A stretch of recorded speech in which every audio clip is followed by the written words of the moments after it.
bang lumalabas? Wala eh. Sigurado ba may Facebook page yan? Oo, try mo kaya yung threat. Baka yun yung ginagamit niyang main.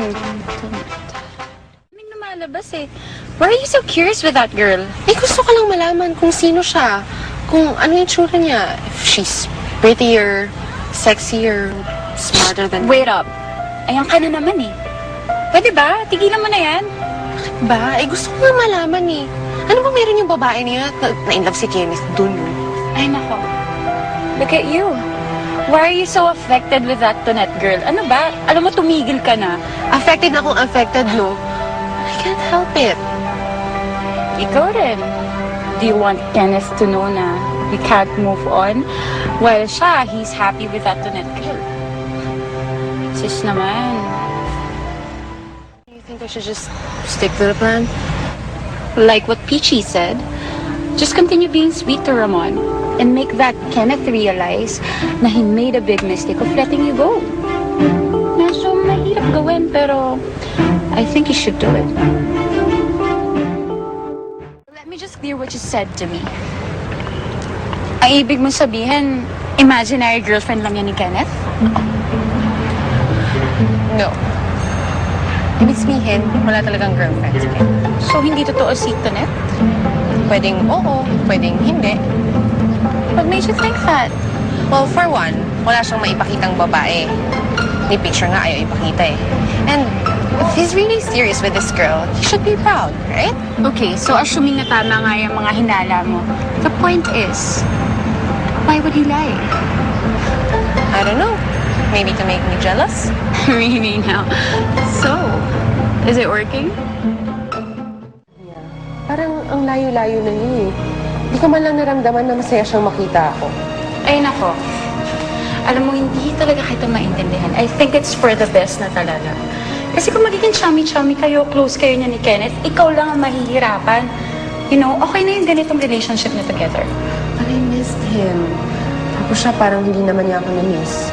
Parang wala lang sa kanya na ang tagal-tagal namin hindi nagkikita or nag-uusap. You know what? I totally understand you. Pero look at it this way. An understanding is different from an agreement. Ikakasal ka na. Dapat wala na yan sa isip mo, no? Si Kenneth, I think he's doing the right thing. He's moving on, and I think you should move on. You'll try to be complete as you are kapag ikasal ka and give your whole self to Ramon. So, just move on. Tama ka. Tama din si Kenneth for moving on. I think I should just let go. And I shouldn't even be thinking about him this way anymore. Yeah, you know what? We should drink na lang. Halika na nga dito. Kalimutan mo na yun. Ayaw naman pala si Kenneth. Ang gwapo pa naman mo. Tapos, lalaki din pala yung gusto. Will you just shut up, Nimay? He's not gay. Eh, ano ba ang tawag mo doon? Harap-harapan na nga sinasabi sa'yo na gusto niya yung Tonet na yan. Eh, di ba bading? Bading siya. It's impossible. Kenneth can never fall in love with another man, okay? There's something wrong here. I just can't figure out what. Darling, at this day and age, marami nang pwedeng mangyari. Malay mo nung naging heartbroken siya sa'yo, naging in love na rin siya sa mga kapatid. Baka lalaki na gusto mo. Surprise for you. Thank you. Yeah, let's go. Hi guys! Are you guys enjoying? Yeah. Okay lang ba na kunin muna namin si Mama? Excuse us.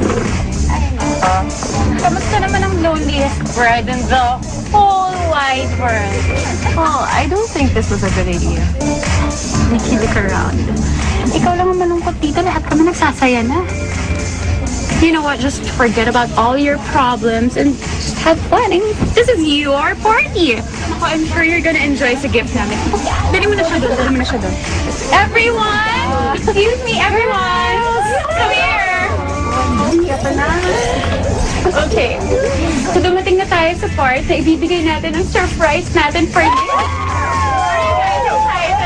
Are you guys ready? How about you, Nikki? Are you excited?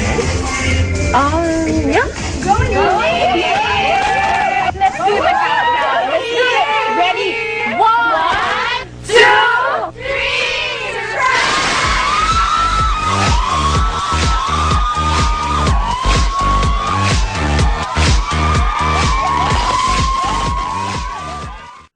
akala ng Tonet na yan na ibibigay ko si Kenneth sa kanya ng ganun-ganun na lang. Well, she's wrong. Hindi ako papayag na mapunta sa isang katulad niya si Kenneth. Don't waste your time sa buhay na baing yun. Ano ka ba? She's so not worth it. Hindi talaga, no? Dad mo. Hindi mo ba sasagutin? Sagutin mo na. Come on, Nikki. Alam mo, wala akong pakialam, no? Tumawag siya hanggat gusto niya. And what about Ramon? Kanina pa rin siya nagme-miss call. Wala ka bang planong tawagan yan? Sa lahat ng nangyayaring to, kay Ramon ako naaawa eh. Wala naman siyang ginawang masama sa'yo eh. Minahal ka lang niya. He doesn't deserve this. I think you should call him. Talk to him. Mima, hindi ko na alam ang gagawin ko, eh. Ako naman magkagulo yung pamilya namin ni Kenneth dahil lang dun sa nangyari, di ba? Hindi ko rin gusto na mag-away sila ni Ramon. Dahil lang sa akin. Pero Nikki, sa mga nangyayari ngayon, imposibleng hindi mag-away-away.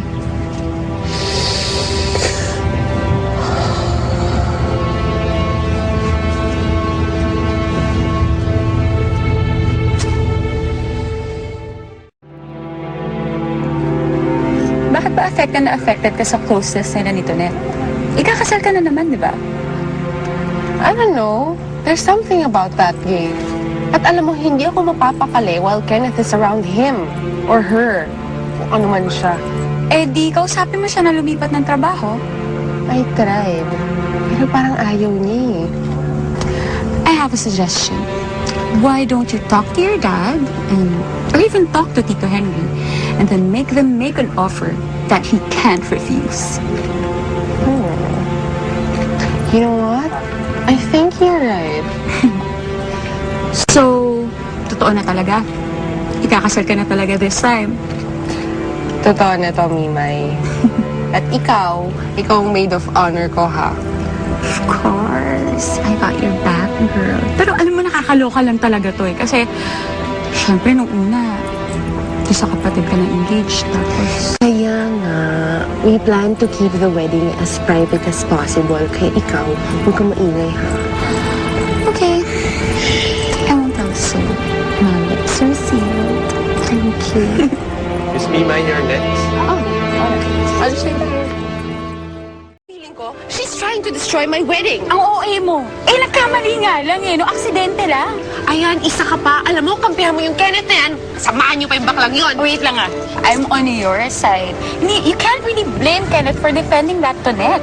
He's just trying to be a good friend. But I'm his fiancé. Exactly. Kaya nga kailangan maging close ka dyan sa Tonet na yan. What? No way! I hate her! She's also gonna be a part of your life kapag naging kasal na kayo ni Kenneth. So, just deal with it. Kaya mo yan. Wala ka magagawa. I so hate her. Cheers, pare.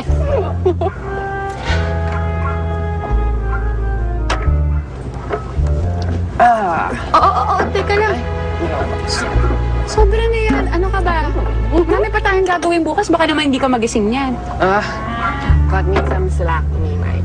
I need a drink tonight. I'm so pissed right now. I hate that gay.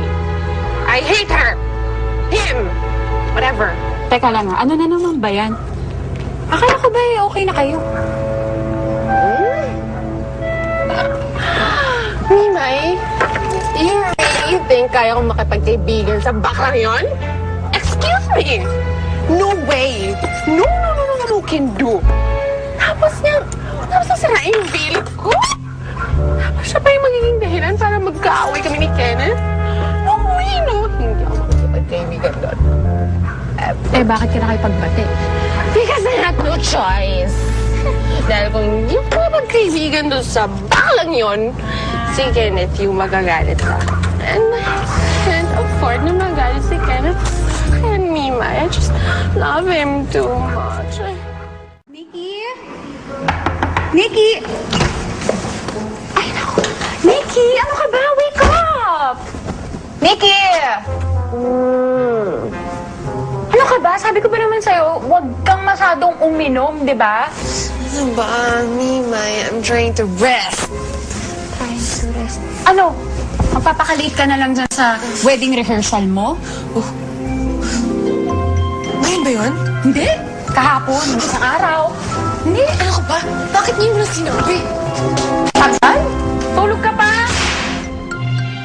You know what? I can see now kung bakit ganyan na lang ang selos mo dyan sa planet na yan. I mean, I met a lot of gays before, but he acts and looks like a real woman. Ang sabihin mo, feeling woman. Diba? So, Kenneth, Kenneth, I'm sorry again for coming in late. I really wanted to be here. In fact, kagabi pa nga ako excited sa rehearsal na to eh. I'm sorry. Okay lang. Rehearsal pa lang naman eh. Di ba? Yeah, you're right. This is just a rehearsal. What matters is, on the day of our wedding, I'll be there to say my I do to you.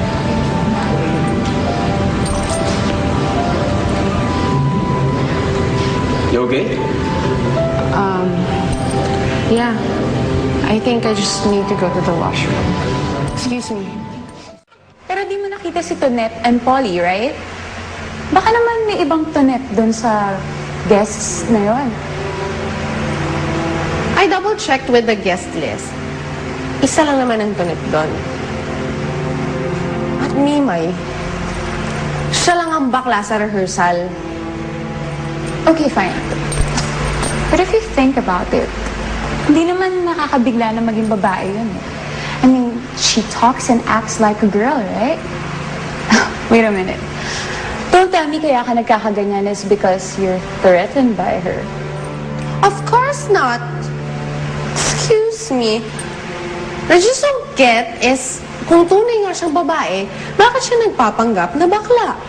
It doesn't make any sense. Maybe it's her dream to be a gay performer sa isang club, darling. Ang baba namang dahilan nun. Well, that's the only thing I could think of. So, how's the investigation going? I'm guessing wala ka pang nakikita, no? She's too clean. Alam mo, wala pa akong nakakausap na tao na nagsabing masama ang ugali ng Tonette na yun. You know what? Every girl has their own dirty secret. Ikaw nga magsabi sa akin kung ano. Well, maybe you're looking at the wrong background. Ba't di mo tingnan kung saan ang galing si Tonette? Kung ano si Tonette bago siya maging Tonette? Si Tonya, ang babaeng nakabangga kay Ramon na matagal nang hinahanap nila Kenneth, at si Tonette na bading ay iisa. Are you sure about that? I am so sure, Mimay, underneath all those makeup, those fake eyelashes at ang pagkakapal-kapal na lipstick na yon, nagtatago si Tonya. Look,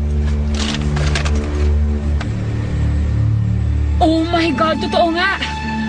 So, you mean to say kaya siya nagbabading-badingan is because... dahil wanted siya. Then we have to tell Kenneth about this. On the contrary, maybe I should just keep this to myself for now. Ba't naman? Eh dapat sabihin na natin kay Kenneth to, matagal na siya niloloko nitong babaeng to. May iba akong plano, Mimay. And this might be exactly what I need to get that Tonette out of Kenneth's life forever. Na-shock siya. Ayun, hindi nakakibo. So, aalis na siya? Well, I told her to think about it. I'm sure alis na yun. Kasi if not, sasabihin ko kay Kenneth na si Tonette ay si Tonya. Good job. O ano? Nag-away na naman kayo ni Kenneth? Hindi naman actually nag-away. More of nagkainisan. Issue naman kasi, Mimay. Lagi na lang si Tonette yung binabanggit niya. Puro na lang Tonette. Si Tonette, ganito. Si Tonette, ganyan. I mean, yeah, they're best friends. Ikaw, best friend din naman kita, di ba? But I just don't talk about you all the time. You know what, Nikki? It's just... Be happy na wala na yung Tonette na yan. You know what? You're right. At pag wala na si Tonette, magiging okay na rin ang lahat. Mas matatahimik lang ni Kenneth.